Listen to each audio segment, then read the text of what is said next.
1982, and Atari was one of the richest companies in the world. They had created the very first popular video game, Pong, in 1972.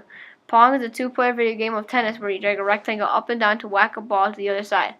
In 1977, Atari made their own home console, the Atari 2600. Don't confuse this as the first home console, that's the Magnavox Odyssey. But the 2600 was the first successful one. They sold 10 million consoles due to their great games like Pitfall and Breakout. Nolan Bushnell, the founder of Atari, decided he would leave the company and sold it to Warner Communications in 1977, in fear the company would fail.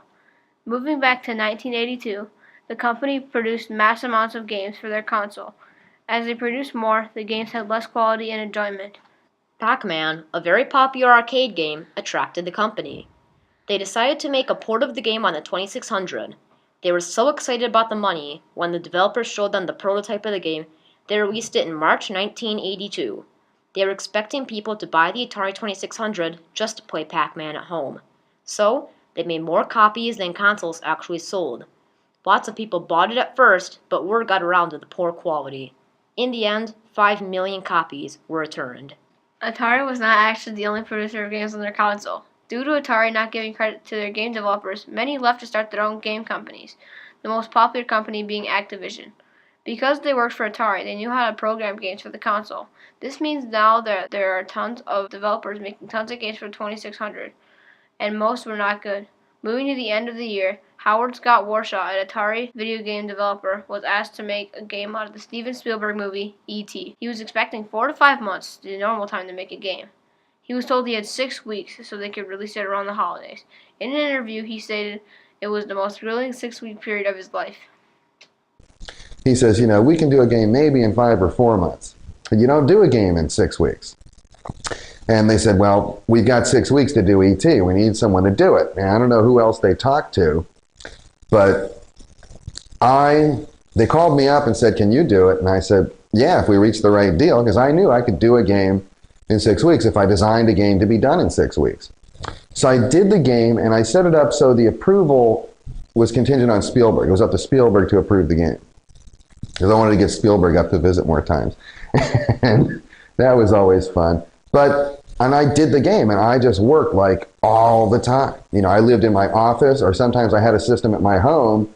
I had them put a system in my home so I could work there too. And just all the time for like 6 weeks, I worked on the game, and then the game went out, and it was an okay game.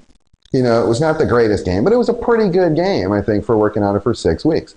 He worked day and night on the game, and when he finished it, it was nowhere from a good game. But Atari still released it, and it got the same feedback as Pac-Man. Millions of cartridges were returned to Atari, and they had to bury them in a landfill in Alamogordo, New Mexico, to forget about it. These events were what started the great video game crash of 1983. With so many bad games flooding the home console market, gamers had no idea which games were good and which games were bad. This was a tragedy for Atari since nearly all their money came from the Atari 2600. In 1 year, they lost over $500 million. The stocks of all video game companies fell. Millions of games were unsold and lined the shelves of stores with prices nearly free. Many companies tried to be as successful as Atari, creating their own console. This meant that there were too many consoles to choose from, along with too many bad games. Many newspaper articles that said that video games are an old fad and will die out. Well, this time of failure was happening to Atari, the arcade's triumph, with more people playing in the arcades than ever before. Very few companies managed to survive the industry crash. Even Atari didn't make it. For nearly 2 years, the crash continued, showing no signs of the end, until a Japanese card company tried their hand at video games.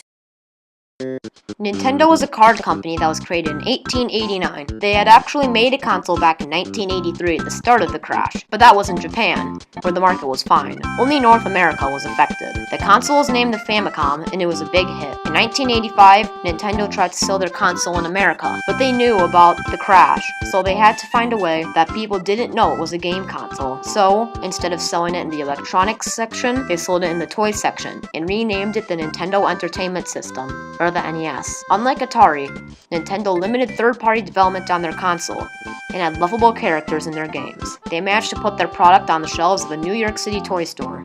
Only a few people bought it, but soon they sold it in other locations, and it quickly became a success. A few months after the NES was released, Nintendo developed a game so unforgettable it's what put Nintendo on the radar. Super Mario Bros. It was thought of by Shigeru Miyamoto, the current Nintendo president. When interviewed, he said he thought of Mario because he had an Italian comic book as a kid, and one popular name in them was Mario. This was not Mario's first game though, that was Mario Bros. From 1983.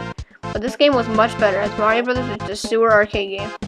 This was the story of a plumber saving a princess. It was so good, the game sold 30 million units and had 100 million NES consoles sold. Other companies learned from Nintendo and limited third-party development on their consoles. The market was back to normal in 1986 and now triumphed. Everything was great except for Atari. Atari had lost hundreds of millions of dollars and now was frantically searching for a way to earn money.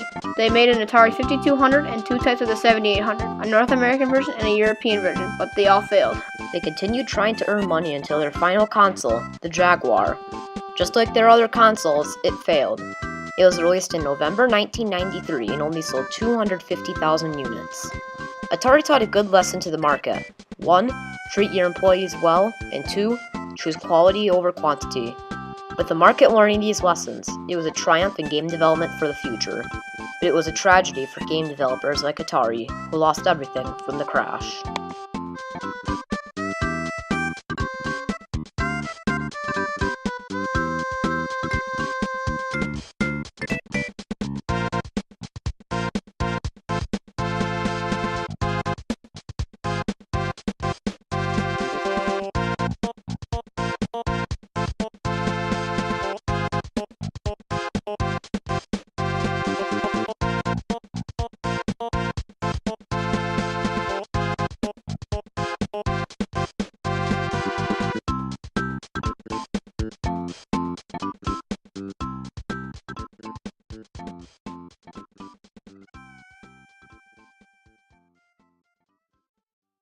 When interviewed, he said that he